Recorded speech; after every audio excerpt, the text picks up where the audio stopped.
Okay, dah live dah. Boleh mula. Bismillahirrahmanirrahim. Assalamualaikum warahmatullahi wabarakatuh. Alhamdulillah wassalatu wassalamu ala Rasulillah wa ba'd.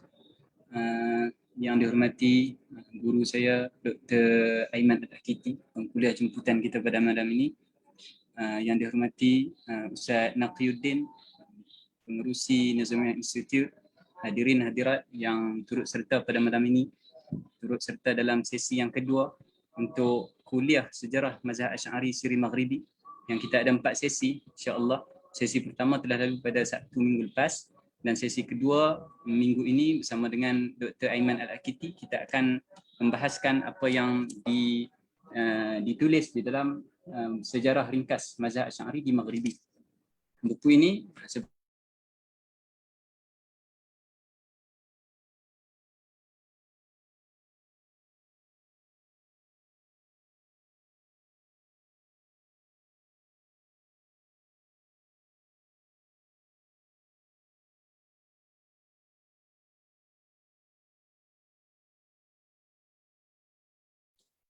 terputus ke Ustaz? Anda rasa putus kot. Tapi dia ada kat sini lagi. Mungkin line dia tak kuat kot.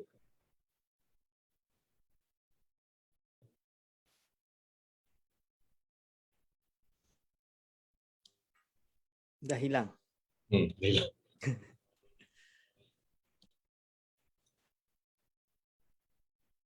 Takut. Tengok ada dia masuk balik ke tak.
Ustaz?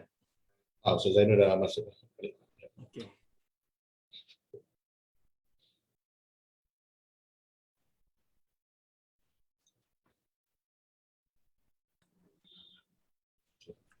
Assalamualaikum. Minta maaf ada gangguan internet tadi. Okey.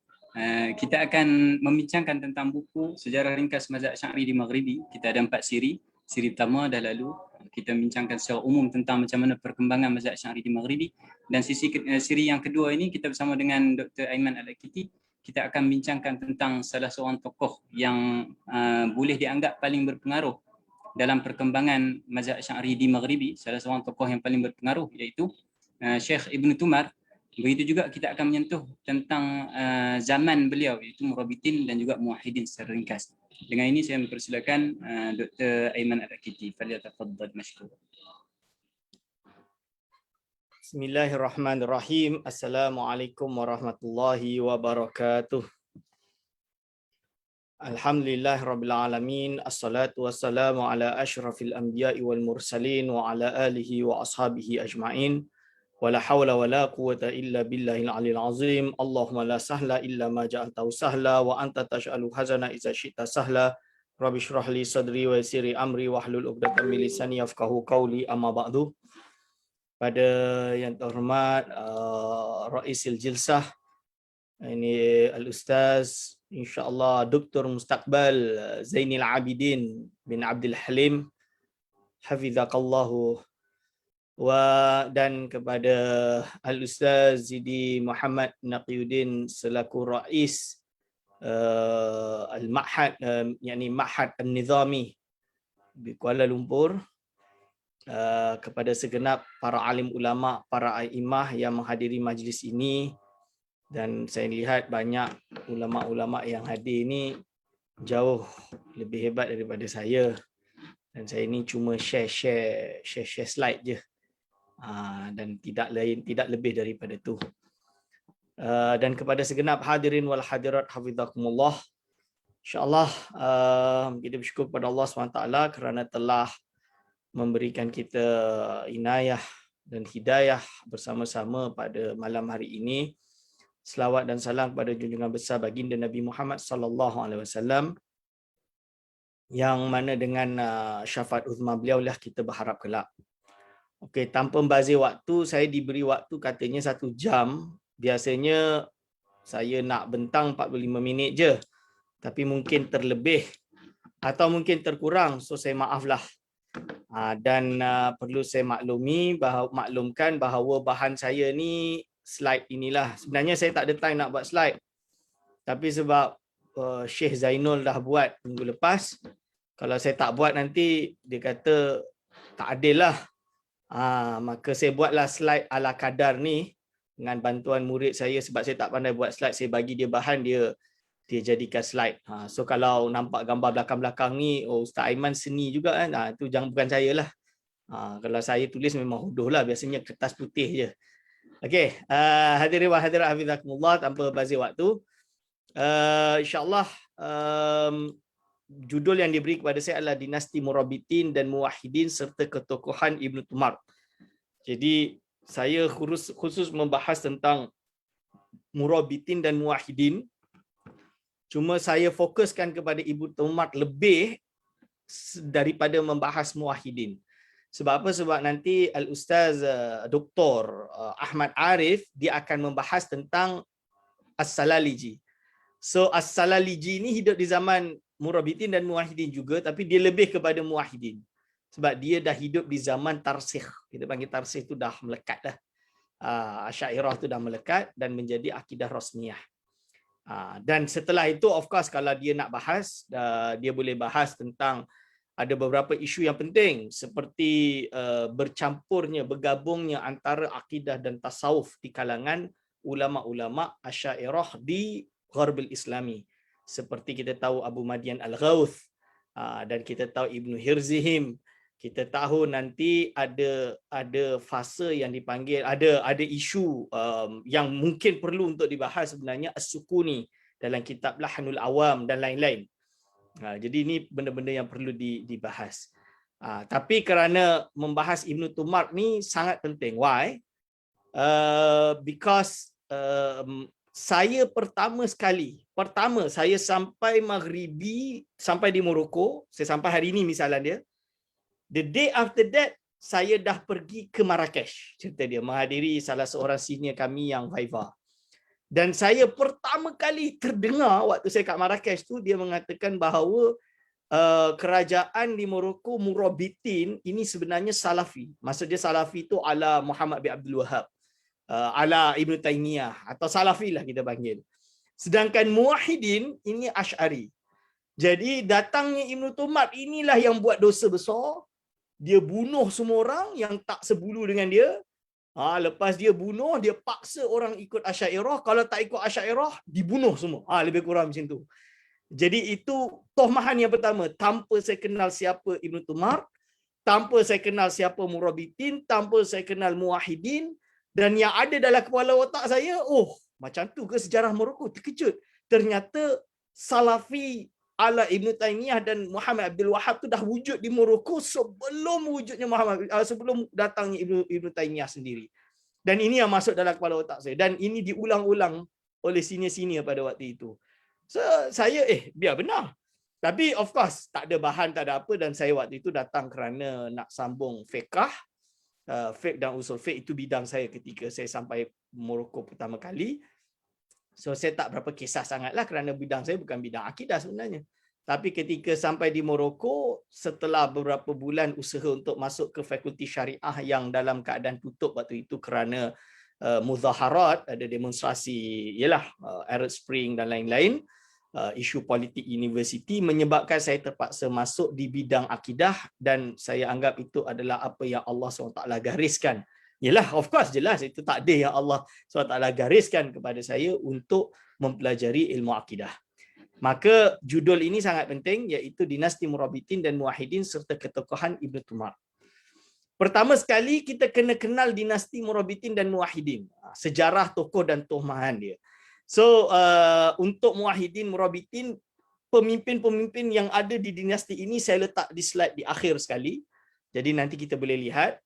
Cuma sekarang kita masuk kepada iaitu yang saya dah sebut tadi.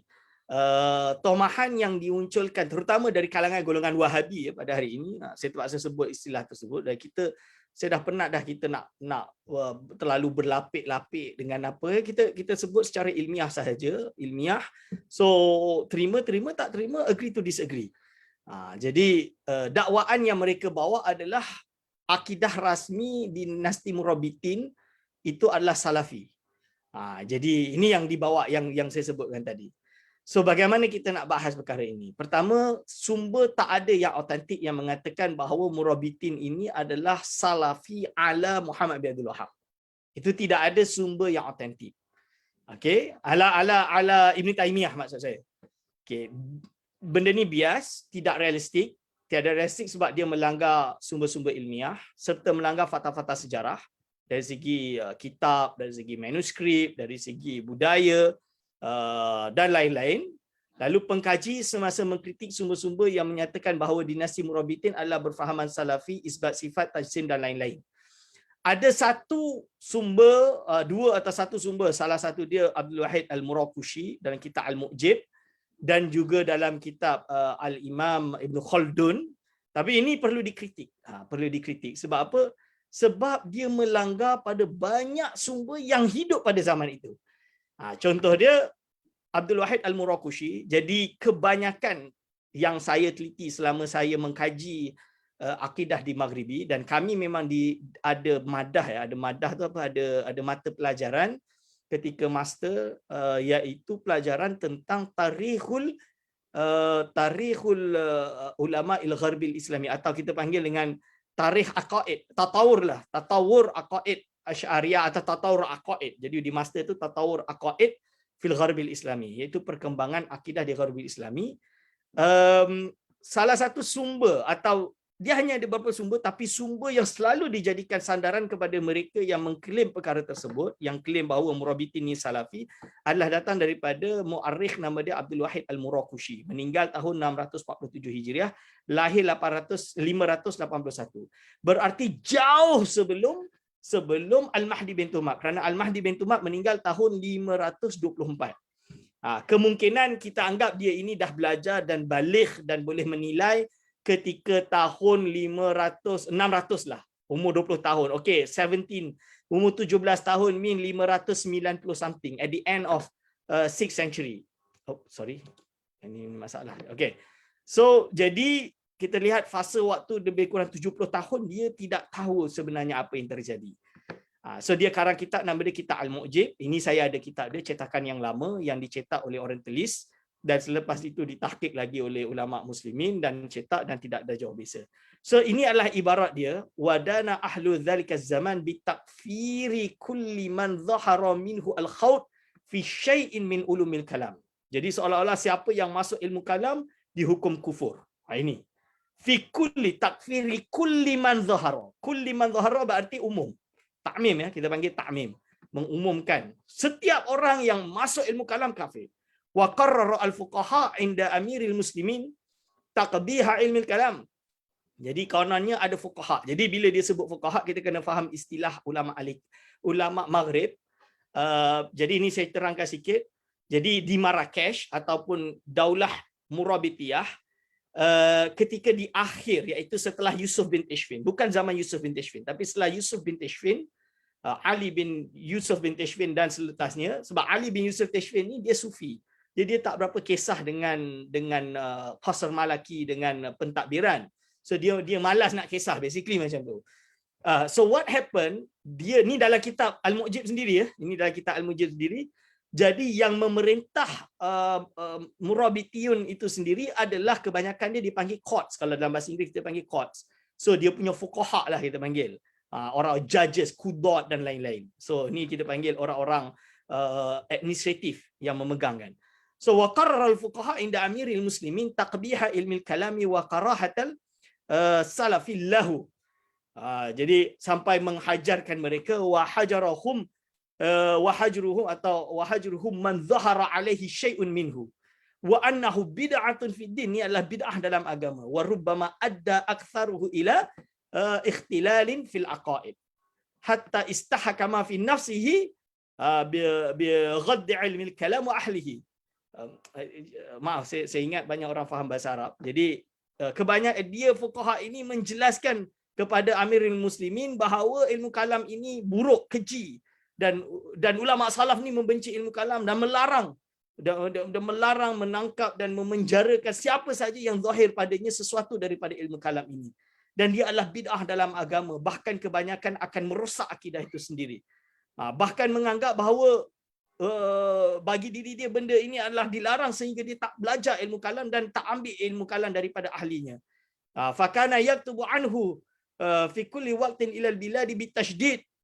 Jadi sampai menulis pernyataan tentang dilarang untuk menjebur diri dalam ilmu kalam ila akhiri. Lebih kurang macam itulah.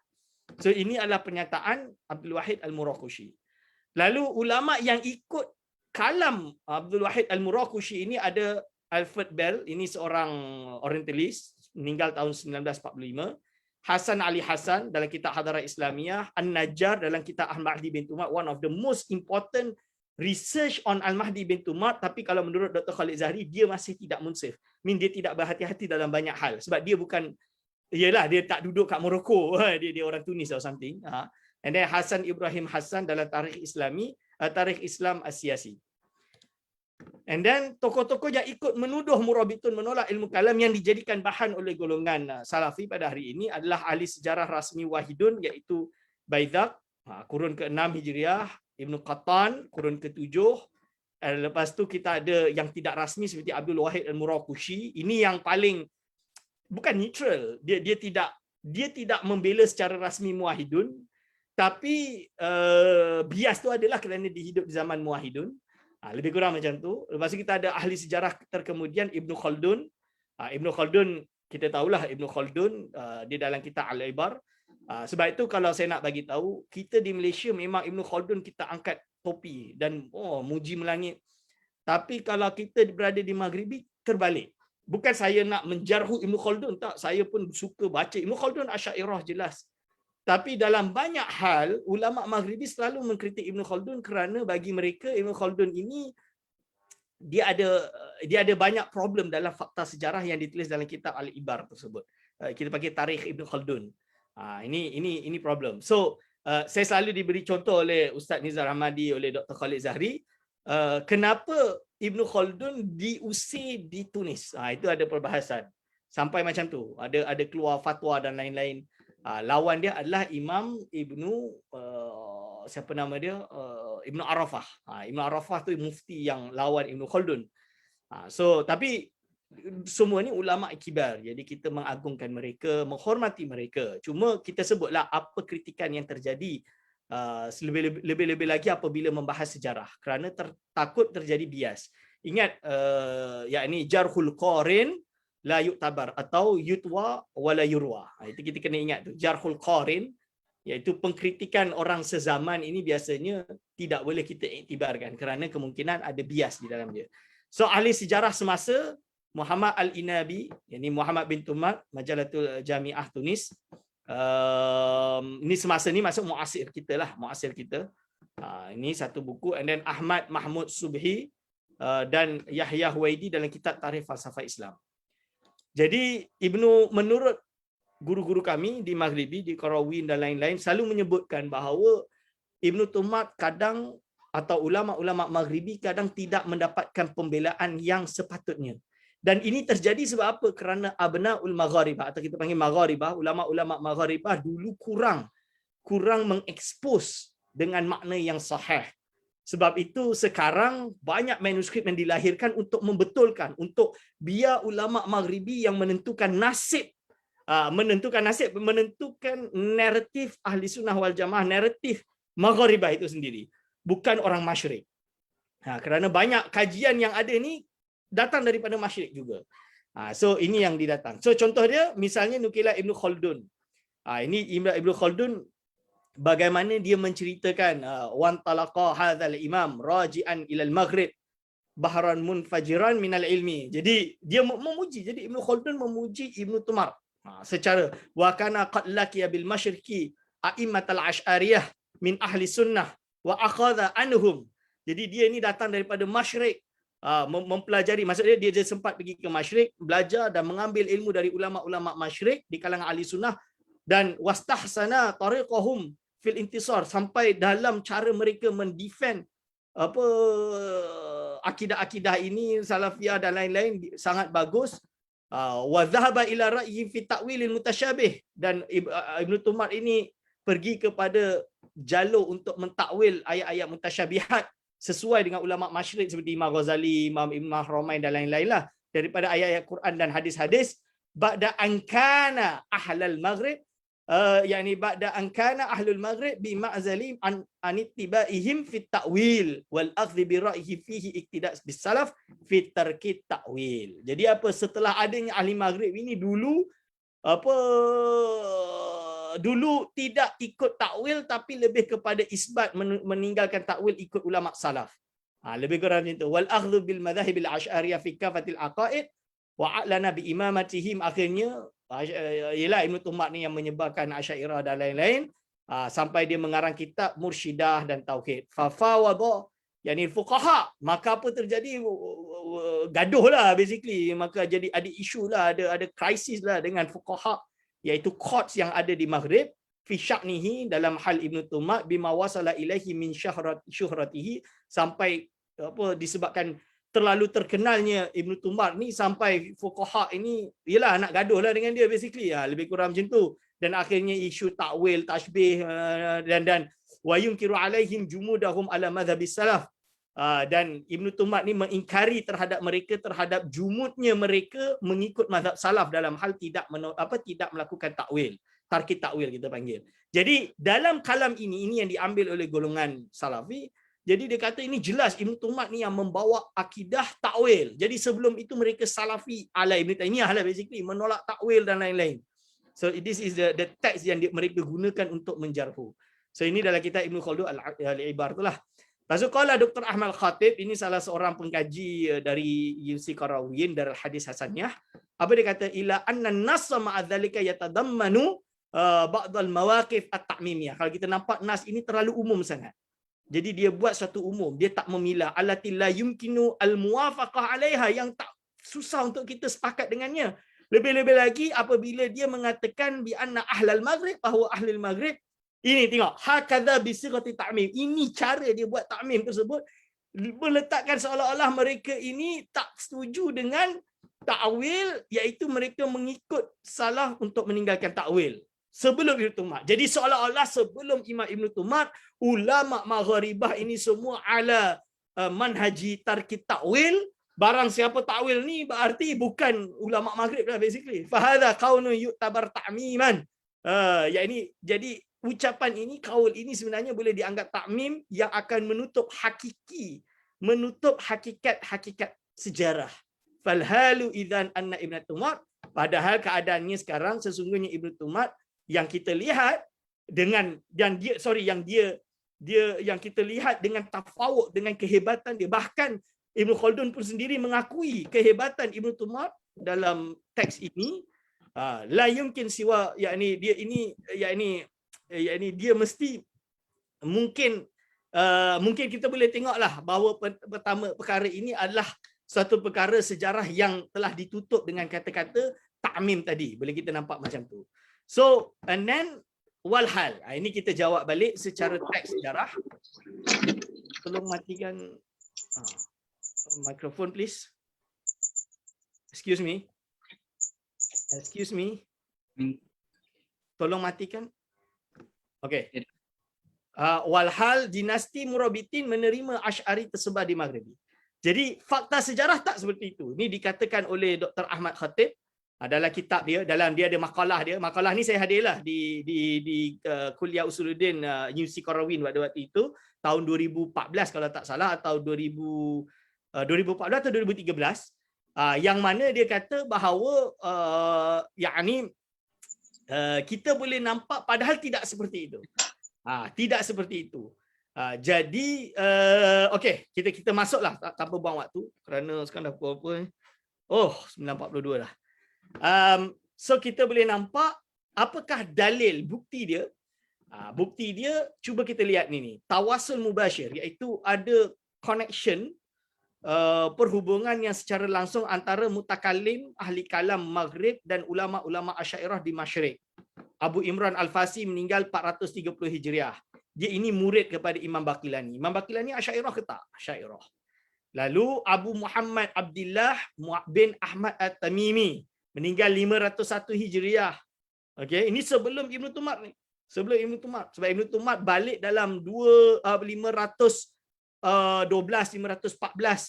lebih kurang macam tu. Jadi dia meninggal 524. Jadi ini dah ada dah Tilmiz Juwaini, ini murid kepada Imam Juwaini. Okey, ini rujukan saya kat sini semua, boleh rujuk. And then Al-Qadi Al-Khatib Abdul Rahman Al-Ma'afiri As-Sabti meninggal tahun 502, murid Imam Juwaini. Abu Bakar bin Arabi Al-Fasi meninggal 543, murid Imam Ghazali. Imam Ghazali meninggal 505. Ini Abu Bakar bin Arabi Al-Ma'afiri lah, ini yang semua orang kenal lah. Kalau tak kenal ni pergi belajar balik lah. Ada Al-Khatib Abul Qasim Al-Balansi, La'ala Sawat ni Valencia ni. Kalau Zainul lebih kenal lah, saya tak ingat dah nama-nama Spanyol ni. Balansi ni kalau tak salah Valencia. Jadi saya menyesal dulu, ialah bukan menyesal, waktu saya belajar kat Morocco kita ni miskin lah.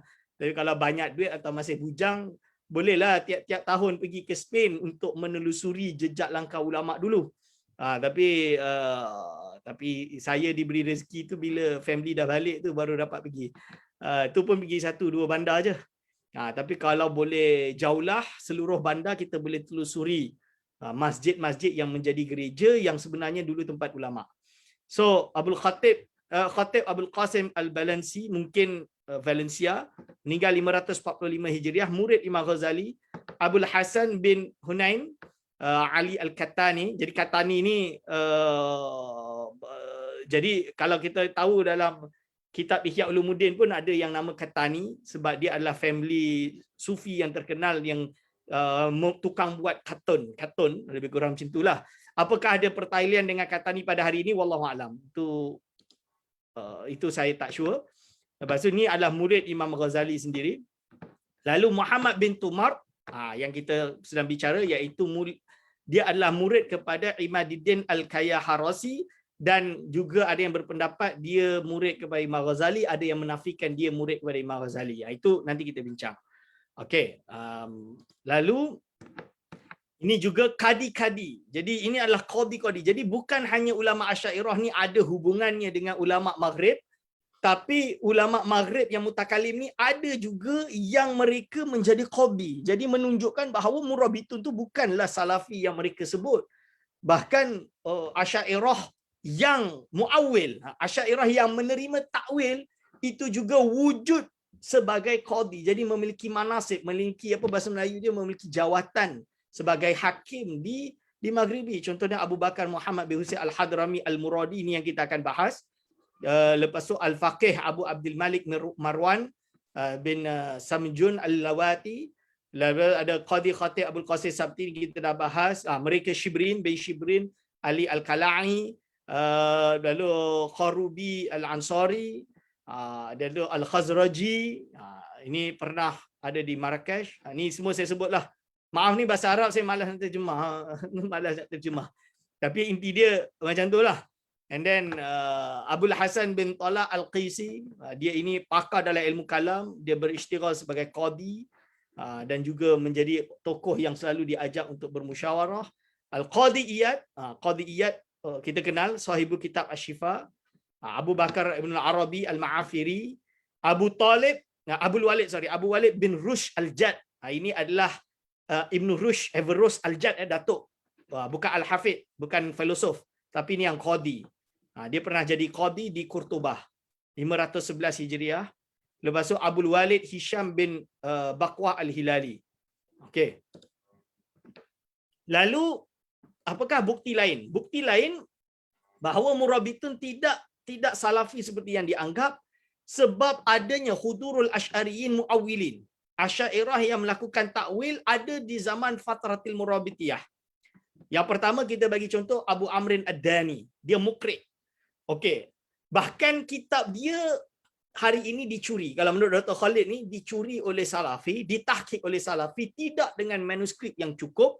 Dan bukan hanya itu, lalu dia pesongkan dalam nas-nas tersebut seolah-olah nak buat Abu Amrin Dani ini adalah mengikut aliran Salafi Wahabi pada hari ini, dan melupakan sejarah bahawa Abu Amrin Ad-Dani ini adalah seorang mutakalim Asy'ari al-asil. Ini. Oleh sebab itu, waktu saya 2017 jumpa Ustaz Nizar Hamadi di Tunis, dan kita sempat bertalaki beberapa nas daripada Abu Amrin Ad-Dani, saya dan Ustaz Zainul, dan saya masih ingat waktu itu dia bilang, dia cabut bahawa Abu Amrin Ad-Dani ini selayaknya untuk ditahqiq kembali dan diberikan nafas Asy'ari yang sebenar. Tapi sampai sekarang saya tengah tunggulah kitab tersebut terbit. Saya adalah 1-2 lembar tapi tak ingat letak kat mana yang diberi kepada kita semua waktu dia mengajar. Contoh dia saya bagi ambil ini satu contoh yang saya ambil dari Risalatul Wafiyah atau Risalatul Wa'iyah, nama yang betul, iaitu wa min qaulihim annahu subhanahu fawqa samawatihi mustawin ala arsyihi. Bila kita baca ni, ini dia orang pun melompatlah, dia kata ini betul-betul, dia kata Allah ni istiwa atas arasy, duduk atas arasy, fawqa. Tapi dia lupa wa mustaulin ala jami'i khalqihi. Ditakwil mustawin itu dengan makna mustaulin. Istaula lah. Berarti ini menunjukkan dia dah takwil. Wa ba'in minhum bi dzatihi. Berbeza. Ghaira ba'in bi ilmihi. Bal yani ilmuhu muhitun bihim. Ilmu Allah SWT ini meliputi mereka semua. Faqala ta'ala ar-Rahmanu ala arsy istawa wastiwa'uhu jalla jalaluhu. Apa ulwuhu, iaitu apa istiwa ini maksud dia ketinggian bi ghairi kaifiyatin, dengan tanpa kaif, wala tahdidin wala mujawaratin, tanpa dihadkan, tanpa ada bersebelahan, wala mumasah, dan tidak menyentuh. Jadi dia tidak memberi makna dengan makna hakiki istiwa yang iaitu sila lendik ataupun duduk dan lain-lain. Justru difahamkan tafwid atau takwil. Ini contoh dia. Lalu contoh lain. Ini yang paling direct. Kerana apa? Kerana kita tahu Salafi pada hari ini, mereka lebih kepada manhaj apa? Manhaj Hasyawiyatul Hanabilah. Hasyawiyatul Hanabilah itu maksud dia golongan Mujassimah Hambali lah, Hambali yang terpinggir ni. Kan Asy'ariyah selalu sebut bahawa ada dua tokoh yang namanya dicoreng oleh pengikut yang buruk. Pertama Ja'far Shadiq, dia bagus, bahkan salah seorang silsilah dalam tarikat-tarikat tasawuf, tapi nama dia dicoreng dengan pengikut-pengikut yang Rawafid. Dan yang kedua Ahmad bin Hanbal, dia adalah ahli sunnah tapi dicoreng oleh murid-murid atba' yang su', iaitu menjadikan dia seolah-olah mujassimah. Dalam hal ini mereka mengatakan bahawa kalam Allah ini bersuara dan huruf yang qadim. Ini manhaj Hasyawiyatul Hanabilah dan diperjuangkan oleh Salafi pada hari ini. Misalnya mereka mentahqiq kitab Risalatu ila Ahli Zabit oleh Al-Sijzi yang selalu saya sebutkan itu. So apa dia kata? Qala rahimahullah, man qala, barang siapa yang berkata lafziyun bil Quran makhlukun fahuwa jahmiyun. Orang yang kata Al-Quran ini, lafaznya Al-Quran sebagai makhluk, maka dia Jahmiyah. Man qala lafziyun bihi ghairu makhlukin, ini golongan Hasyawiyah lah. Fahuwa qadariyun. Wa qad qala, maka dia dianggap qadari. lafaz Quran, mushaf contoh dia, ini adalah bukan makhluk. Lafaz Quran tu masuk mushaf yang dicetak, bacaan Al-Quran kita ini dianggap sebagai qadim. Ini jadi Jahmi, jadi Qadariyun. Wa qad qala aidan fa huwa bid'iyun, ahli bid'ah. Wa qaulu Ahmad hadza wa qaulu jami'i ini ahli sunnah minal fuqaha wal muhaddisin wa mutakallimin. Wa qala syekhuna ila akhirih, qala Abu Hasan Asy'ari, ini sanad dia. Abu Bakar bin Taib ini adalah Al-Baqilani. Ala sawab Abu Bakar Al-Baqilani datang daripada Abu Hasan Al-Asy'ari. Man qala lafzi bil Quran makhluk fa huwa dhalun mubtadi'un wa qailun bima lam yakul bihi ahadun minas salafil ummat wa kadzalika nudallilu wa nubaddi'u man qala lafzi bihi khairul makhluqin wa huwa madhhabu Ahmad alladhi rawahu anhu ibnahu Saleh wa Abdullah. Lepas tu Abu Bakar Muhammad Al-Hadrami Al-Muradi, dia kata apa? Ni dalam kitab Allahumma salli ala sayyidina Muhammad, ini Akidah Abi Bakar Al-Muradi, yang ini yang dicetak di mana? Allahumma salli ala sayyidina Muhammad dicetak di mana? Di Morocco. Di mana i'lam annahu la yus'alu anillahi subhanahu wa ta'ala bikaifin li'annahu la misla lahu wala bima li'annahu la jinsa lahu wala bimata li'annahu la zamana lahu wala bi'aina li'annahu la makana lahu. Jadi ketahui bahawa tidak boleh ditanya tentang Allah Subhanahu wa taala kaif, bagaimana, kerana tidak ada yang menyamainya. Tak boleh nak kata jenis dia, tak boleh nak kata di mana, bila, kerana dia tidak ada zaman. Bi'aina di mana, li'annahu la makana lahu, wa makna istiwa'ihi ala arsyihi annahu arfa, yani qadaran min makhluqatihi. Kerana makna istiwa Allah SWT pada arash itu adalah menunjukkan dia tinggi derajatnya daripada makhluknya. Wal makhluqatu, sedangkan makhluk kulluha min dunihi, semuanya berada iaitu di bawah derajatnya. Wal istiwa bi maknal uluwi, istiwa ini dengan makna uluwi ma'rufun fil lughah.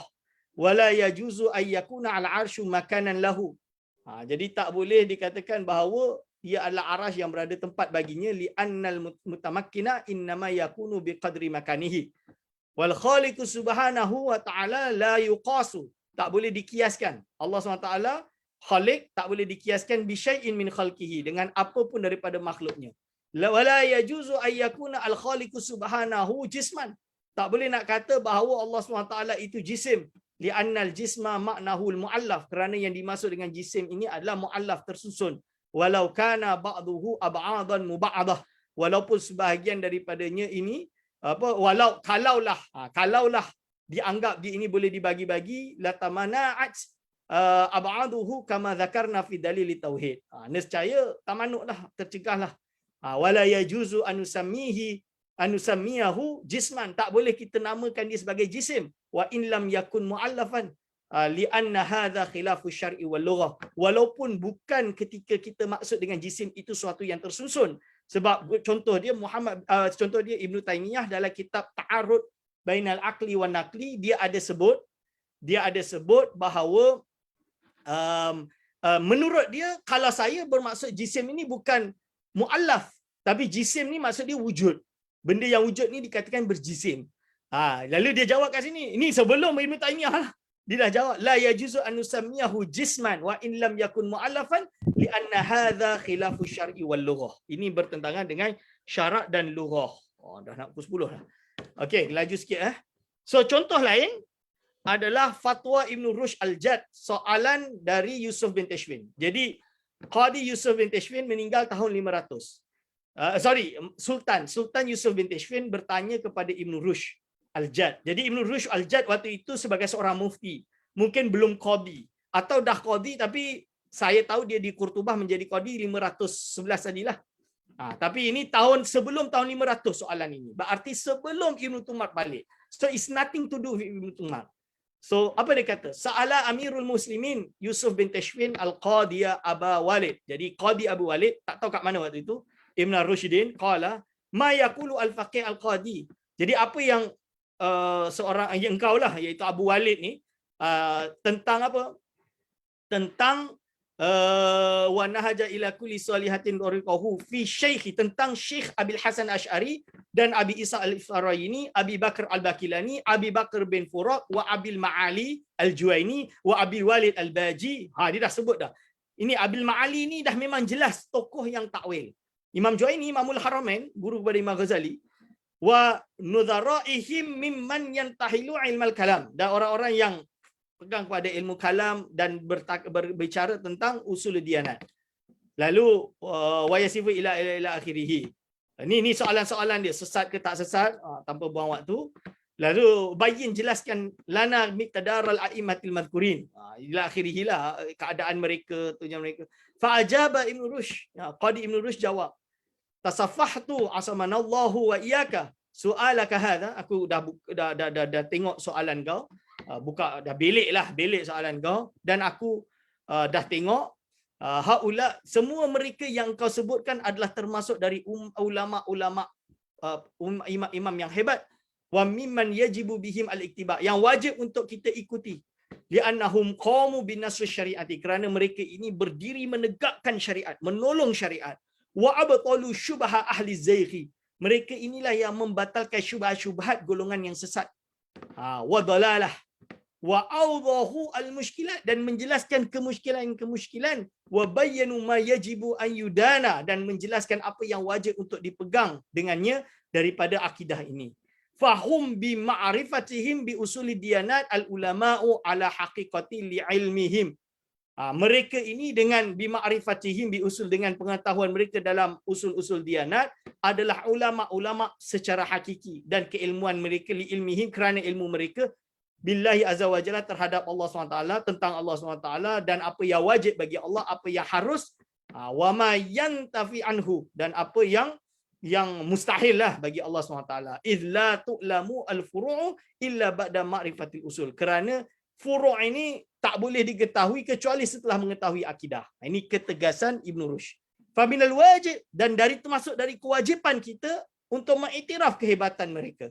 Wa yuqarrar lahum bi sawabiqihim, dan diakui bagi mereka dengan apa yang telah mereka tinggalkan. Fahumul ladzina ana Rasulullah SAW, dan ini yang dimasukkan oleh Rasulullah SAW, wallahu alam biqaulihi yahmilu hadzal ilma min kulli khalafin uduluhu ila akhirih. Fala ya'taqidu annahum ala dalalah. Kita tak boleh kata bahawa mereka itu sesat illa, jadi kecuali orang yang hobi, yang goblok, bahasa Jawa dia goblok lah, bahasa Melayu dia yang idiot, jahilun yang bodoh, au mubtadiun, atau orang yang sesat daripada jalan yang benar. Wala yasubbuhum, dan jangan mencaci mereka, ila akhirih. Okey. Wa qad qala Allahu azza wa jalla walladzina yu'dzuna al-mu'minin ila akhirih. Ila akhirih fayajibu ayubassaral jahilu minhum ila akhirih. Ni bila kita nampaklah dah jelas. Okey. Jadi ini adalah contoh daripada fatwa Imam Ibn Rushd sendiri, Ibn Rushd Al-Jad. Lalu kita ada contoh lain, Al-Imam Ibn Al-Arabi Al-Fasi.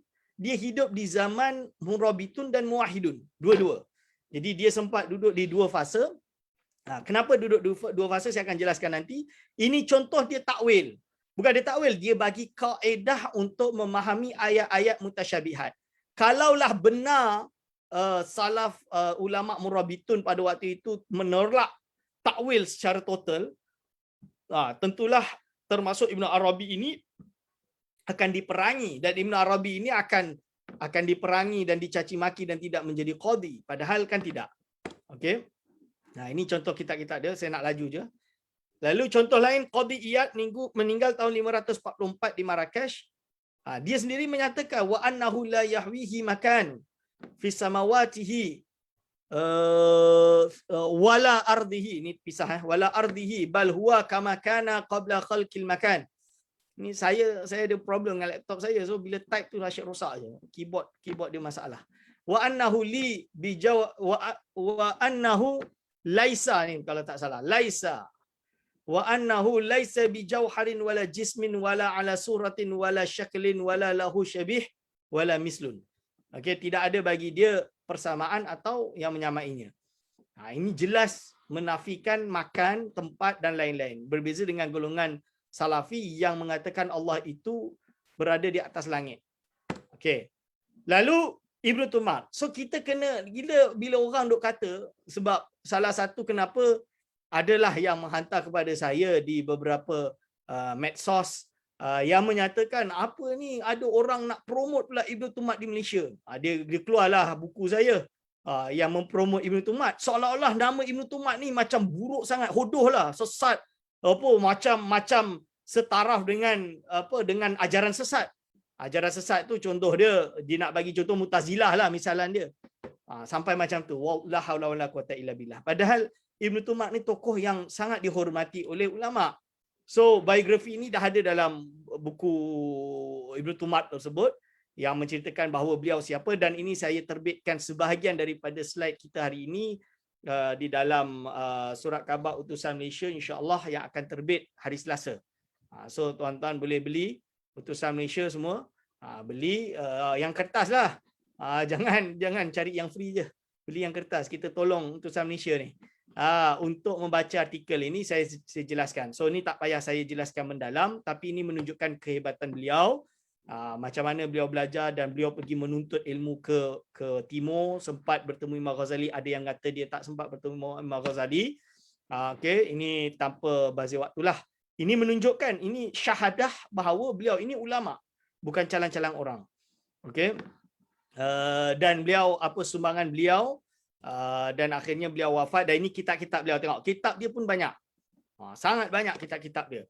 Dan ada yang telah ditahqiq. Contoh dia Azuma Yutlab, ni dah ditahqiq dan lain-lain. Ada kitab Fi Tauhid bil Lisanil Barbari. Kalau tak salah ini yang pernah diterjemah juga dalam bahasa Perancis oleh Dr. Khalid. Tak ingat Zainul tulis ke tak dalam tulisan dia. Dalam buku Ustaz Zainul dia adalah dia dah bahas ini. Okay, and then menjawab tomahan Ibnu Tumar, dah 10:04 minit. Pada akhir-akhir ini Ibnu Tumar menjadi bahan tomahan. Jadi ikon ni yang saya sebut. So bila dengar Ibnu Tumar ni orang negatif. Ini this is a problem. Kita ni tak baca, tak kaji, dengar je negatif. Ini hari tu ada satu kes. Jadi ada orang buat video tersebar di medsos menerangkan tentang kononnya ajaran A sesat, ajaran B sesat, ajaran banyaklah ajaran sesat ni. Sufi sesat, apa sesat, semua sesat. Kan? Dia buat, tapi dia buat tu macam real sebab cantik, memang pandailah orang grafik, and then cakap pun fasih. And then jadi apa yang terjadi? Dengan hanya melihat video itu, ada ilmuwan yang berakademik pun menganggap itu sesat hanya kerana video. I was shocked. So saya kata mana boleh macam ni? Kita kena kaji, tengok buku dia, selidik satu persatu. Mendalam, mana boleh kita just dengar je kita judge. Dan ini terjadi baru minggu lepas pun ada yang terjadi. Jadi dan seolah-olah ini yang terjadi pada Ibnu Tumar. Jadi dengar je satu orang dua ceramah, kau telah berkata Ibnu Taimiyah tentang Ibnu Tumar membunuh orang semua, Ibnu Tumar ni sesat. Kita tak baca, tak tahu. So Ibnu Tumar ni ulama dah bahas. Bukan saya yang bahas, saya hanya menukilkan. Ulama yang bahas ni An-Najjar bahas, Dr. Khalid Zahri dalam buku Min Ilmil Kalam ila Fiqhil Kalam. Ada banyak makalat ilmiah. An-Nubuh Al-Maghribi Abdullah Genun membahas tentang kehebatan Ibnu Tumar. Dan bukan hanya itu, disaksikan oleh banyak ulama dulu dan sekarang. Dulu ni seperti Imam Subki, Imam Sanusi. Ini memuji dan menganggap bahawa beliau ini orang yang ulama yang alim al-amilin. Tiba-tiba hari ini hanya kita dengar satu dua selebriti cakap mentohmah Ibnu Tumar, kita nak memburuk-burukkan Ibnu Tumar. Ini tak boleh. Contoh dia adalah Ibnu Tumar ni pernah dituduh sebagai Syiah oleh Ibnu Taimiyah. Dan ada juga dia dituduh kenapa dia dituduh Syiah? Sebab dia mengaku dia maksum, dia mengaku dia Al-Mahdi, atau nama dia Al-Mahdi bin Tumar. Nama dia Muhammad bin Abdullah bin Tumar. Tapi dia memang digelar sebagai Al-Mahdi. So bila Al-Mahdi ni, ni Imam Mahdi, mengaku Imam Mahdi. Di tempat lain pula Ibnu Tumar dituduh sebagai beraliran falsafah seperti yang dituduh oleh Ibnu Taimiyah. Ibnu Taimiyah ni tuduh juga. Dia ni Syiah, dia ni ahli falsafah, dia ni Mu'tazilah. Tiga-tiga kena. Dalam kitab Majmu' Fatawa boleh buka. Dalam tu Ibnu Taimiyah jelas-jelas kata Ibnu Tumar ni ahli falsafah. Kononnya Ibnu Tumat ni mengambil ilmu dari Ibnu Sab'in, daripada Ibnu dah macam-macam lah. Padahal Ibnu Sab'in datang setelah Ibnu Tumat. Ini. Dan disebabkan oleh aksinya ketika menubuhkan dinasti Muwahhidun di Maghribi, konon telah membunuh berpuluh ribu orang. Okey, sayangnya jarang pengkaji tersebut berusaha untuk mengkaji sosok Ibnu Tumat itu sendiri. Cuba buka dari sumber-sumber perdana, berguna manhaj kritik dengan insaf. Sebab itu kadang ada orang benci sangat dengan Orientalis sampai tak nak baca Orientalis. Orientalis tak sempurna, banyak kesalahan mereka buat. Ya, saya tahu. Snok-hongannya contoh dia dan lain-lain. Ada satu tu yang Dominion, ada satulah saya tak ingat, dari Leiden pun sama, dia melakukan banyak kesalahan. Tapi kita cuba lihat kepada sisi lain pula. Kadang-kadang ada Orientalis yang munsif. So kita kena baca semua dan kita kaji semua.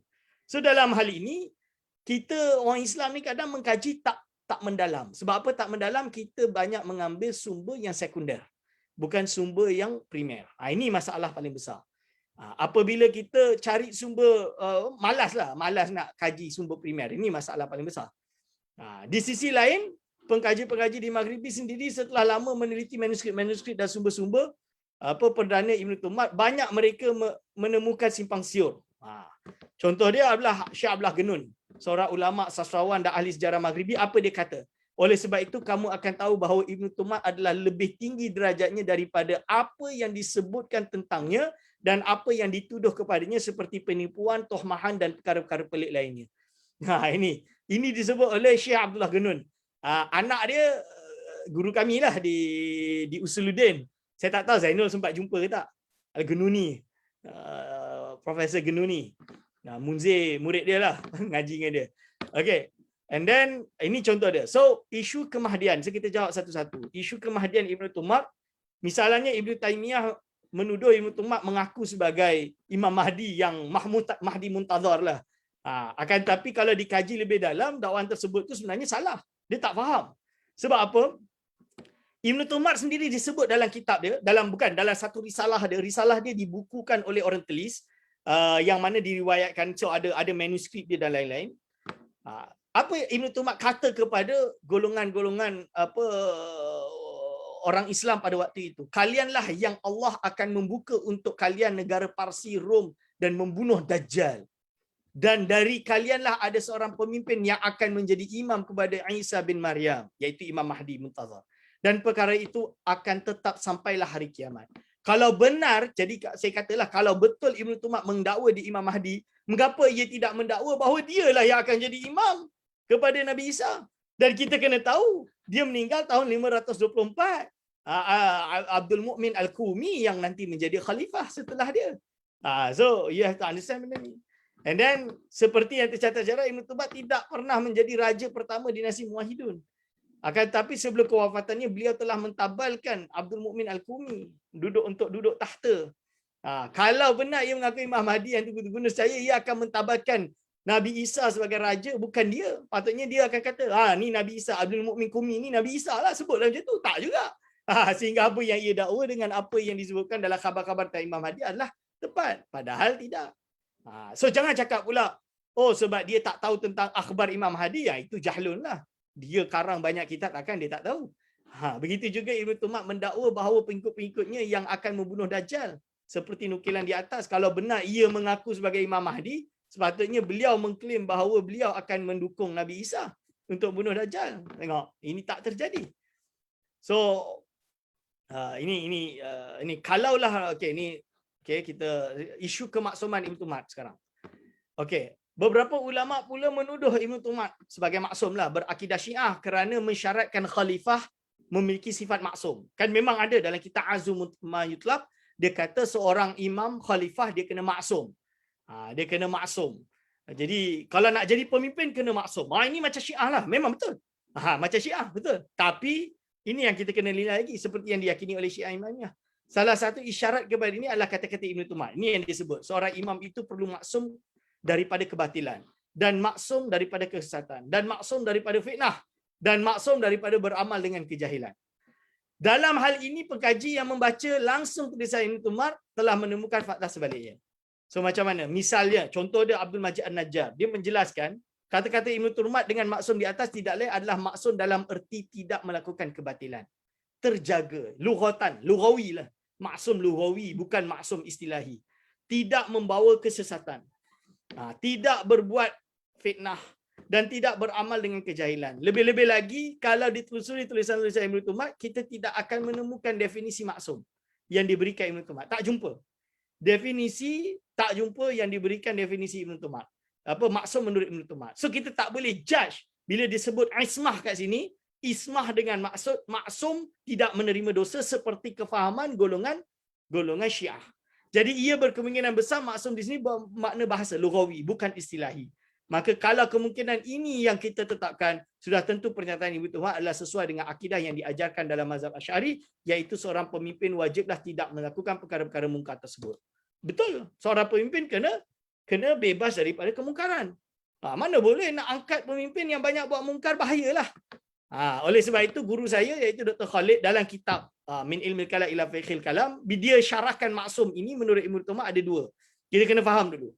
Menurut beliau kita perlu bezakan maksum al-ismatul dzatiyah yang berkaitan dengan para nabi, yang kedua adalah ismatul hifzi yang mana Allah anugerahkan kepada para aulianya. Maksum bimakna mahfuz. Untuk menjaga mereka dari perbuatan maksiat. Menurut beliau pembahagian maksum kepada dua kategori ini adalah merupakan mazhab Imam Al-Hujuwairi. Imam Hujuwairi ini Imam Hujuwairi meninggal tahun 465 dan diikuti oleh ulama Al-Azhar seperti Syekh Abdul Wahab Sya'rani. Imam Hujri berkata, sesungguhnya aulia bukanlah maksum kerana kemaksuman bukanlah syarat bagi mereka. Akan tapi mereka terjaga mahfuz dari kecatatan yang menafikan wilayah kewalian mereka.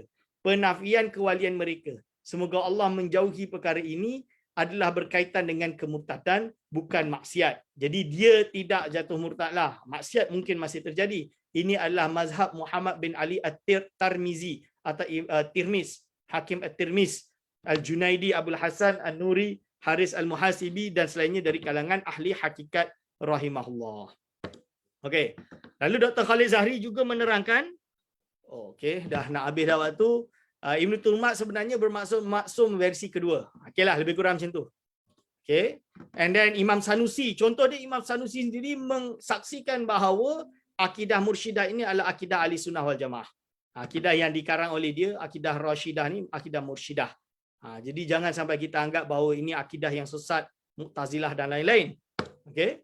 And then tuduhan Ibn Turmat ahli falsafah, ini boleh tahu sendiri dalam buku tu dah disebutkan bahawa dia sebut Ibn Taymiyah tuduh kepada wujud mutlak dan lain-lain ikut falsafah Ibn Sina dan Ibn Sabi'in. Pada Ibn Sabi'in meninggal 669, Ibn Turmat meninggal 524. Macam mana ni? Dan lain-lain. So dari sebab itu Dr. Ammar Talabi kritik lah. Kritik bab ni. Ammar Talabi ni saya dah jumpa dah dia di Wujdah. Okey, ni saya uraikan beberapa isu masalah tasbih. Lalu tuduhan membunuh orang tak bersalah. Contoh dia, kita kena selidik dulu sejarah. Saya laju je ya. Jadi Murabitun Ali bin Tashfin mula memegang, Ali bin Yusuf bin Tashfin memegang tahun 500 sampai 537. Tashfin bin Ali. Jadi ini adalah kejatuhan Murabitun. 500 lebih lah ini kejatuhan dia. 541 sorry. Jadi ini Tashfin bin Ali, anak dia sekejap, lepas tu jatuh. Sebab isu dia succession pun tak kuat. Jadi kekuasaan Murabitun turun. Dah jatuh. So waktu ni dia hanya sementara dan akhirnya diganti oleh Abdul Mukmin Al-Kumi. Setelah kewafatan bin Umar, dia menjadi wakil dari Muwahhidiyah. Tapi 541 ni kira dia ditabalkan menjadi Sultan Muwahhidin yang pertama. Lalu Yusuf bin Abdul Mukmin, lalu Yaqub bin Yusuf. Okay, kita tengok ini adalah fase abad ke-6 Hijriah waktu zaman bin Umar dan Abdul Mukmin Al-Kumi. So kalau kita nampak. Okay, sekarang apabila orang tuduh Muwahhidun ini membunuh 15,000 orang, ada yang kata sampai 75,000 orang, itu adalah angka yang sangat besar. Kalau angka yang sangat besar ni patutnya masuk dalam buku sejarah. Saya nak tanya, apakah nama ghazwah peperangan tersebut? Ini yang Dr. Khalid kritik dan saya tambahlah. So kita kena tahu perkara ini apapun itu, Ya, kita tak tahu, kita tak ada bahan yang kuat. Ada yang kata perang, ada yang kata bunuh. Semua sejarah yang ada datang sebelum sejarah yang ada paling awal ni adalah ni abad ke-7 Hijriah, paling awal, yang mengatakan banyak darah terbunuh tu adalah datang setelah dia. Ibnu Khaldun dan lain-lain yang saya sebut di awal tadi. Okey. So, ahli sejarah zaman ini siapa yang mengkhabarkan kisah pembunuhan tersebut? Saya nak tanya, mana bahan sejarah? Dan kita kena tahu dia punya bukti. Berbeza dengan kisah Ibn Taymiyah. Ibn Taymiyah mengaku Allah turun dari langit seperti aku turun dari mimbar. Itu ada yang hidup di zamannya, iaitu Ibn Battutah, yang memang ada dalam sejarah dia pergi ke Damaskus. Cuma kerana Ibn Battutah salah tarikh. Sebab kita tahu, mungkin sebab dia imlak tau. Imlak ni apa? Dia balik sampai ke Fes, di madrasah Bu'ainaniyah tu, dia baca semua, dia bukan dia baca, dia cerita. Dia cerita dan diimlak oleh Ibnu Juzai Al-Kalbi. Itu cerita dia, lahirlah Rihlah Ibnu Battutah. So kemungkinan tarikh yang diberikan oleh Ibnu Battutah salah itu ada ihtimalat. Ihtimalat dia sangat besar. Tapi tidak menutup kemungkinan kerana kewaraan, kerana beliau itu juga pernah jadi qadi dan beliau diakui kealiman Ibnu Battutah, takkanlah Ibnu Battutah sengaja nak tipu. Ini kita persoalkan. Itu pun ketika orang mempertikaikan kesahihan cerita Ibnu Battutah, fine. Kita accept benda tersebut. Okey, kita tak boleh for sure confirm Ibn Taymiyah mengaku atau tidak dia turun dari langit seperti dia turun dari mimbar. Fine. Okey, tak ada masalah. Lalu kenapa dalam khabar kononnya Ibn Tumat membunuh 15,000 sampai 75,000, kita tidak mengaplikasikan manhaj yang sama dalam bab ini. Kita bias, kita hanya ambil khabar-khabar orang yang datang kemudian dari Az-Zahabi, Ibn Taymiyah, daripada Ibn Khaldun, tanpa kita nilai iaitu bagaimana keadaan beliau sendiri, iaitu di zaman beliau. Siapa mu'arikh pada zaman beliau? Mu'arikh zaman beliau. Siapa? So kita kena tahulah, kita kena check. Dan kalau betul ada peperangan apa tersebut, apa nama ghazwah dia? Kita tahu, jangan kata zaman tu tidak dibukukan ghazwat. Padahal kita kena ingat kisah-kisah ghazawat yang ada di Andalus terakam dengan jelas. Zallaqah, kan ada satu ghazwat Zallaqah, yang mana darah berkecucuran sampai orang tergelincir kerana aliran darah tersebut. Misalan dia. So ini adalah beberapa. Dan yang kedua, kalaupun perkara itu betul, dan ini adalah lumrah pada zaman tersebut, kerana kalau dia tidak berperang, maka dia akan dibunuh. It's going to be the same. Kita tahu siapa nama dia, Abbasiyah, Harun Ar-Rashid, Imam Khalifah Al-Adil. Tapi dia ada satu kisah gelap yang bersejarah yang kita ingat, yang dipanggil dengan Ahdasul Fakh, di mana dia membunuh Ahlul Bait. Termasuk orang yang dibunuh adalah keluarga An-Nafsu Zakiyah, keturunan Rasulullah SAW, yang nanti saudara dia iaitu Idris Al-Awal lari ke Morocco dan membina Daulah Idrisiyah, yang anaknya Idris As-Sani lahir menjadi khalifah dan dia dibunuh, diracun oleh askar daripada atau pembunuh assassin daripada Harun Ar-Rashid. So ini adalah benda-benda yang kita panggil waktu zaman tu, benda yang what can we do, that is a fact, that is a history. Kalau betul ini terjadi. Dan kita kena ingat juga, pada zaman itu Ibn Tumat kenapa dia melawan dinasti Murabitin, bukan kerana dia nak kekuasaan, tapi pada waktu kemungkaran yang tidak ada khilaf, masalah khamar, masalah alat muzik yang melalaikan pada waktu itulah. Macam mana kita perbahasan dia, kita kena detail lah, iaitu ikhtilat dan lain-lain. So ini boleh baca dalam beberapa khabar dia, bukan sebelum dia sampai Murabitun, dalam perjalanan dia tak sampai lagi ke Marrakesh pun kemungkaran itu ada. Dan ini yang membuat dia amar ma'ruf nahi munkar. So jadi ini berbeza sekarang dibandingkan dengan Muhammad bin Abdul Wahab yang jelas-jelas membunuh membunuh banyak ulama ahli sunnah wal jamaah hanya kerana mereka beristighasah kepada Rasulullah sallallahu alaihi wasallam. Dan ini fakta sejarah, bukannya 7 abad 8 abad yang lepas, tapi baru 200-300 tahun. Dan ahli sejarah mereka sendiri, ahli sejarah Muhammad Abdul Wahab sendiri menceritakan kejadian tersebut. Lalu kita hari ini nak tutup mata sebelah. Ini saya kata kita tak menerima fakta ilmiah. So ketika Ibn Turmat perlu pulang ke Maghribi ila akhirih lah.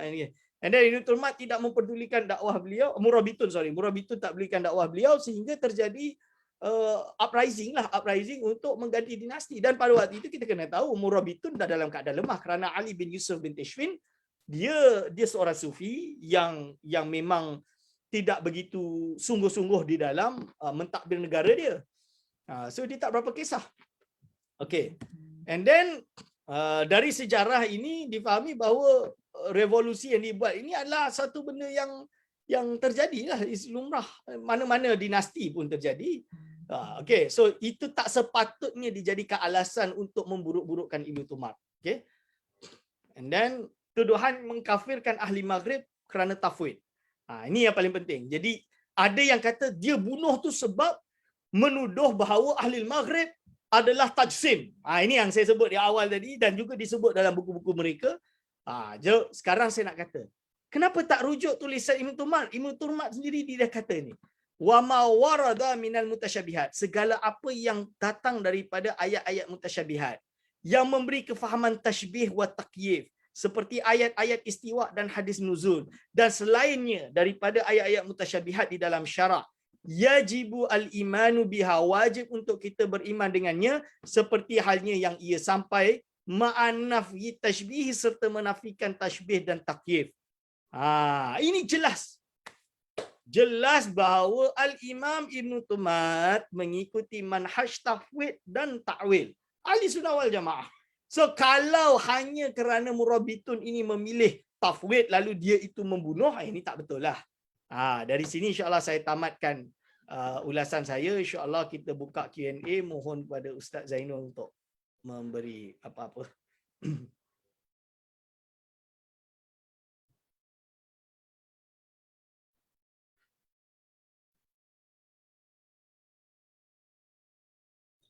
Unmute.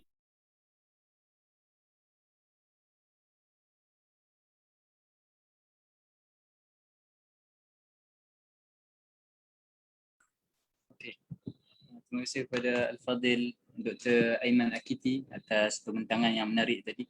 Kalau kita tengok, beliau mula dengan menyebut sedikit pengalaman beliau, macam mana beliau berhadapan dengan orang yang mentohmat Ibn Turmat. Dan beliau menyebut ulama minta tutup mikrofon saudari Wahibah. Begitu juga Dr. Aiman Akiti dah menyebut beberapa tokoh ulama yang hidup di zaman Murabitin dan mereka juga berpegang dengan akidah Asy'ariyah dan sampai mengeluarkan fatwa kepada pemerintah di zaman itu bahawasanya ulama-ulama Asy'ariyah bukanlah dari kalangan golongan yang sesat. Jadi banyak yang kita dapat pada hari ini. Dan di chat saya dapati ada dua soalan yang lebih kurang sama, mungkin tersalah kot salah satunya. Soalannya daripada Zamil Badri dan juga daripada saudara Zamil Badri dan saudari Nur Afifah Abdul Hamid. Apakah kritikan ulama Maghribi terhadap Ibn Khaldun terhadap Ibn Battutah? Boleh jadi yang Ibn Battutah ni dia tersalah tulis mungkin. Sebab tadi doktor menyebut tentang Ibn Khaldun saja. Jadi itu soalan yang Ibn Khaldun lah. Okey, kritikan ulama Maghrib terhadap Ibn Khaldun. Ibn Khaldun mengatakan Ahlul Maghrib ni bawadi. Orang kampung. Dan dikritik lah dia dalam mukaddimah dia, dalam tarikh dia. Jadi dia memburuk-burukkan ulama Maghrib ini jumud, ulama Maghrib ni muqallid dan lain-lain. Tapi padahal Ibn Khaldun belajar di Qarawin ya, dia belajar di Qarawin di Fes. Dan saya tahu rumah dia kat mana. Orang pernah tunjuk kat saya, ini rumah Ibn Khaldun. Cuma jadi ini yang betul ke seperti itu? Ini yang kita persoalkan. Betul ke seperti itu?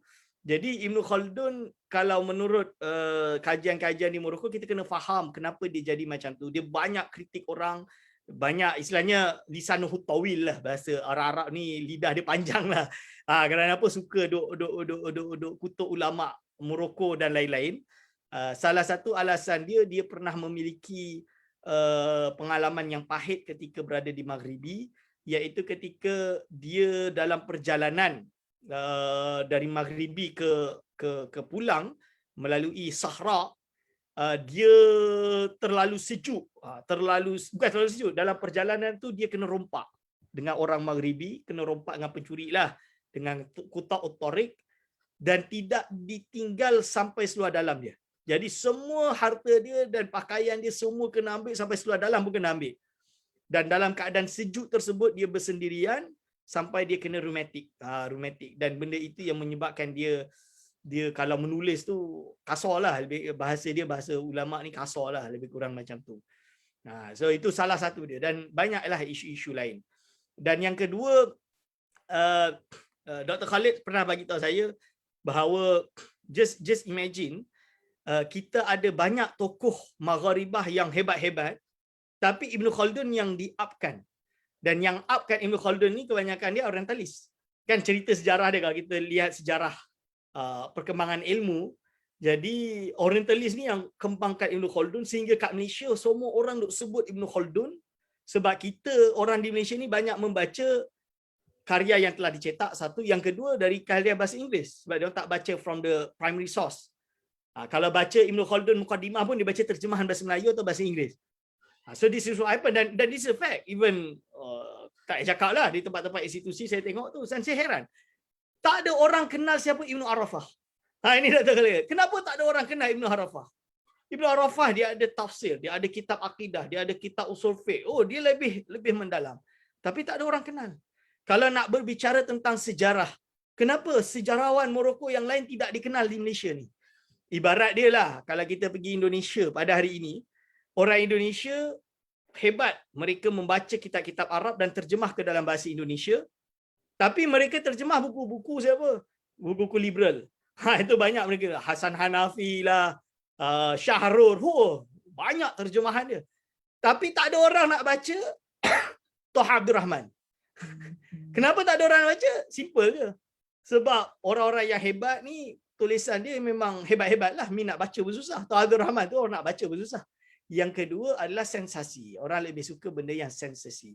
So, bila kita berbicara Ibn Khaldun, berapa banyak orang cakap tentang Ibn Khaldun, tinggi-tinggi melangit, kadang tak baca teks asal dia. Ini masalah dia.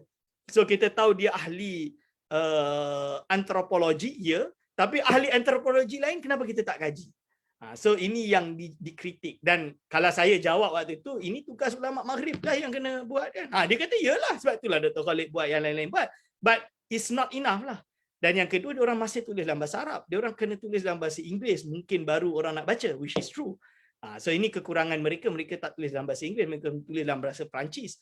Dan kita tahu bahawa banyak tesis-tesis hebat di Sorbonne, okay, yang perlu diterjemah kerana kita tak baca Perancis, kita kena terjemah ke bahasa Inggeris dulu. So kita kena tunggu orang terjemahkan. Ini another problem. So sebab tu saya harap ahli ilmuwan di Malaysia ni kena upgrade sikit lah. Primary source tu kita kena ada. Primary source tu. Okay. Soalan next.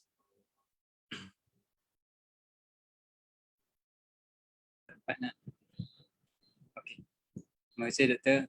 Soalan yang kedua daripada saudara Ashraf Ahmad. Doktor, sekiranya golongan Salafi mengatakan Allah bersemayam di atas arash dan tak sama macam yang kita fikir, yang kita Asy'ariyah fikir dengan hujah tak sama macam makhluk. Dan kita katakan ia adalah penakrifan yang salah kerana ia seolah Allah perlu pada tempat sedangkan ia adalah mustahil dan tak mungkin. Kata orang Salafi di awal tadi boleh dikatakan ia dikiaskan dengan sesuatu yang sebenarnya tak dibolehkan, bukan? Sekiranya kita rujuk pada teks awal Ibn Khaldun tadi. Saya tak dapat menangkap makna yang dia nak cuba sampaikan. Mungkin okey, nak jawab umum je. Saya pun tak faham. Satu, itu bukan teks Ibn Khaldun, itu teks Abu Bakar Al-Muradi. Abu Bakar Al-Muradi.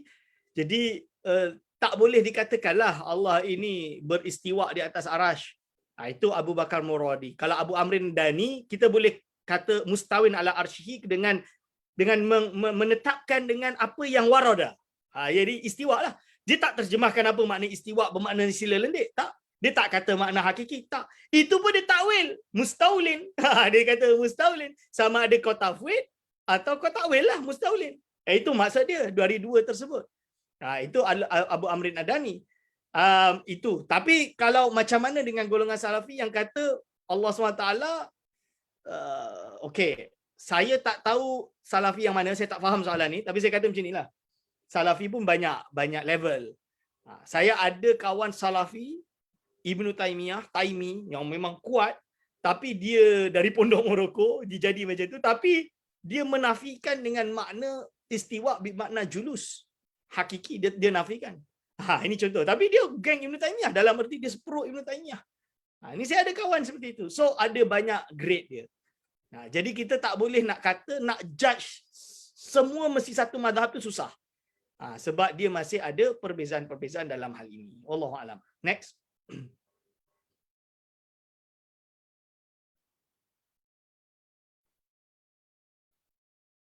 Zainul tak ada suara. Okey. Mic kadang-kadang tak boleh buka, admin tak bagi. Okey.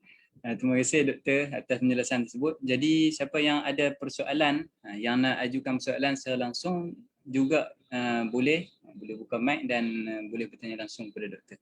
Soalan di chat saya kata dah habis dah, tak ada. Dan di FB juga kalau ada yang nak bertanya boleh. Sementara tu kita akan ada, sementara tunggu ada soalan yang lain, saya maklumkan kita akan ada lagi 2 siri yang seterusnya dengan Dr. Ahmad Arif yang sepatutnya pada minggu depan itu akan ditunda kerana dia ada masalah sikit, ada hal, dan siri yang seterusnya, siri Ustaz Izham akan berjalan seperti biasalah. Okey, ada satu lagi soalan di Facebook. Soalannya berbunyi macam ni, doktor, bagaimana nak mengupas mengenai tafsiran kursi sebagai maudhi'u qadamayir rahman, sebagaimana yang diriwayatkan oleh Ibnu Abbas. Ini hujah yang digunakan golongan salaf. Jadi mereka mengatakan kursi itu Sayyidina Ibnu Abbas ada mentafsirkan dengan makna maudhi'u qadamayir rahman. Kalau secara literal kita kata tempat letak dua kaki ar-rahman lah.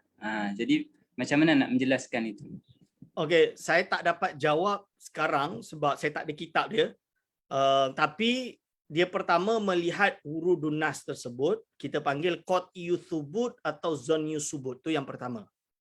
Nas ini sahih subutnya atau tidak sahih subutnya.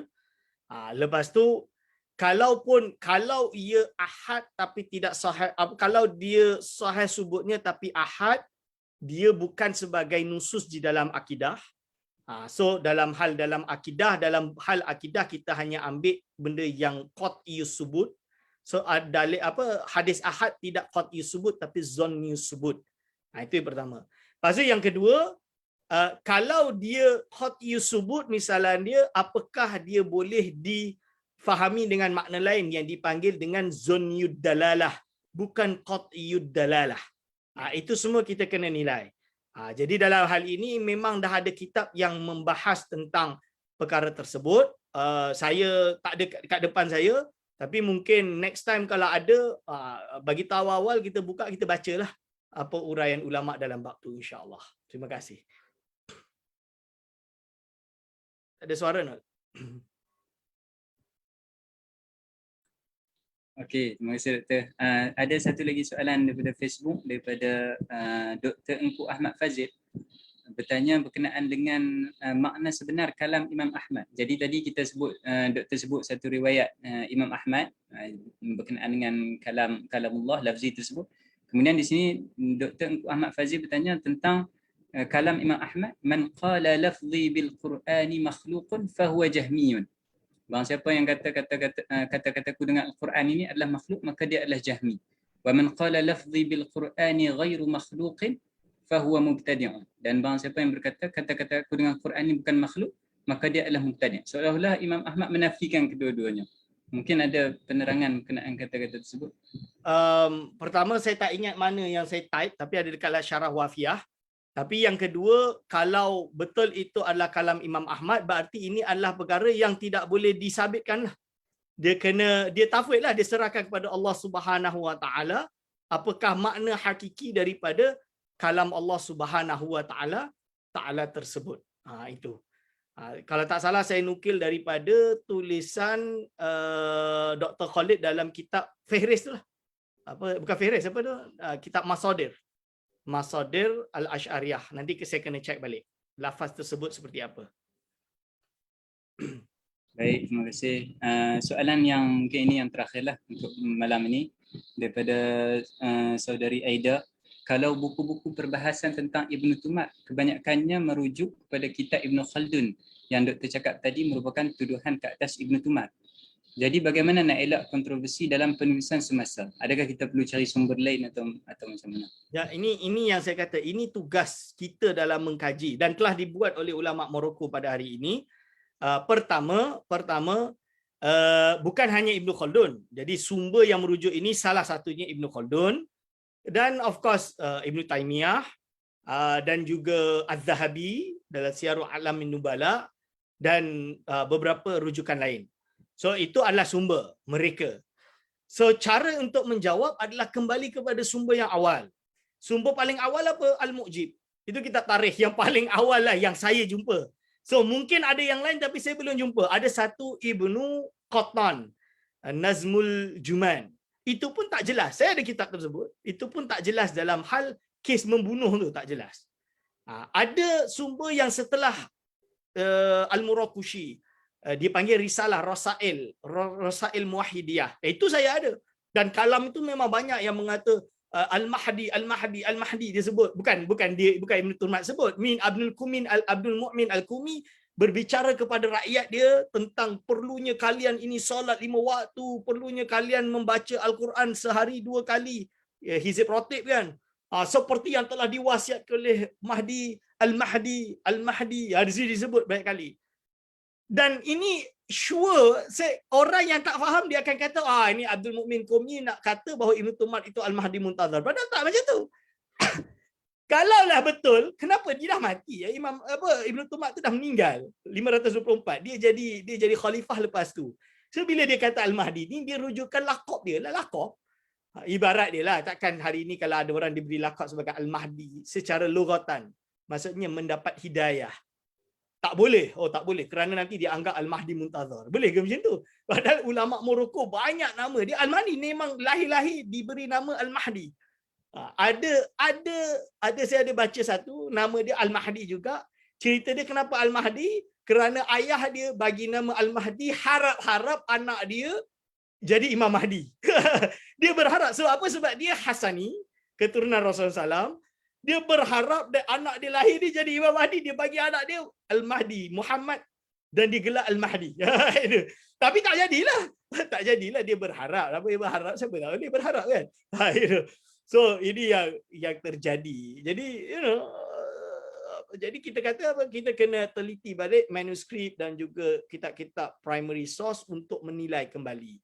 Dan perkara ini telah dilakukan oleh banyak ulama-ulama Morocco semasa muasir, pengkaji-pengkaji seperti dari mula zaman Abdullah Genun dalam kitab Nubuh Maghribi, dan yang datang setelah Abdullah Genun seperti Dr. Khalid dan lainnya, dan yang fasa sekarang bahkan banyak seminar-seminar yang membahas tentang isu ini, tentang isu Imam Mahdi, Ibn Tumar.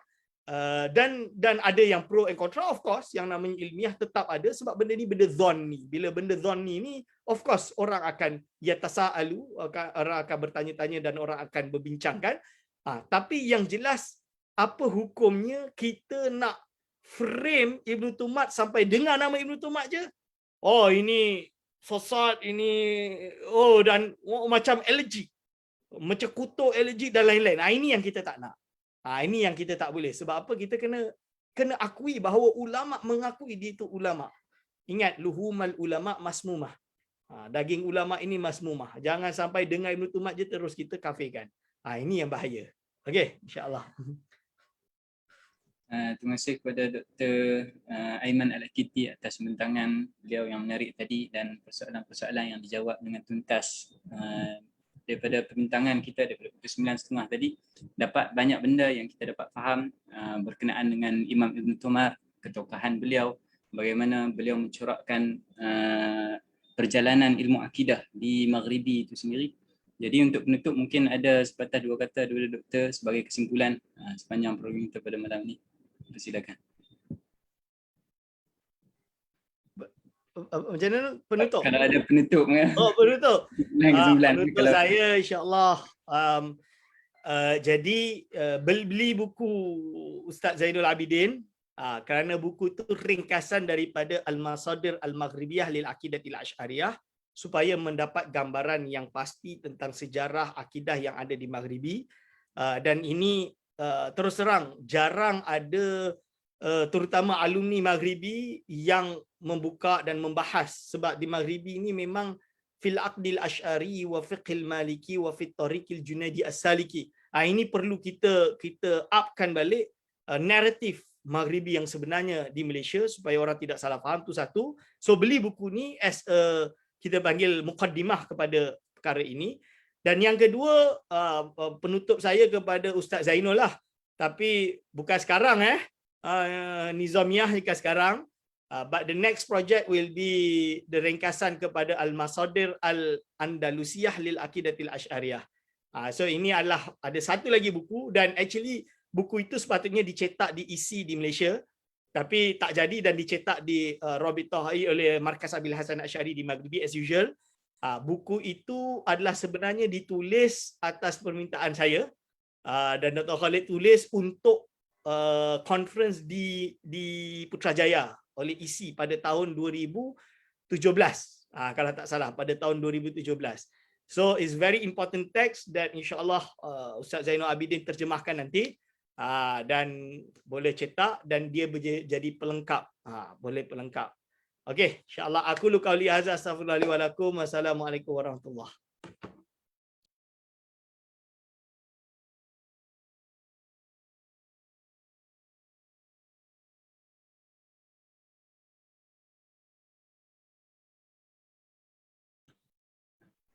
Terima kasih kepada Dr. Aiman atas kesimpulan atas bintangan beliau itu tadi.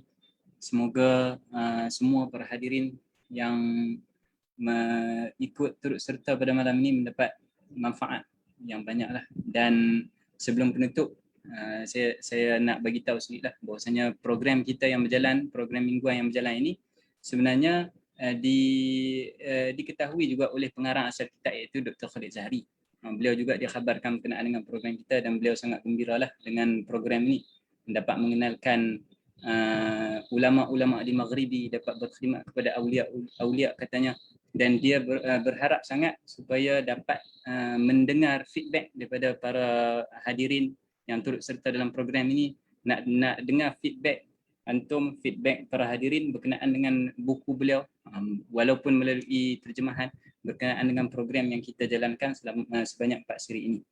Dengan itu saya tutup program kita pada malam ini. Saya minta ampun, minta maaf, yang salah yang silap minta dimaafkan.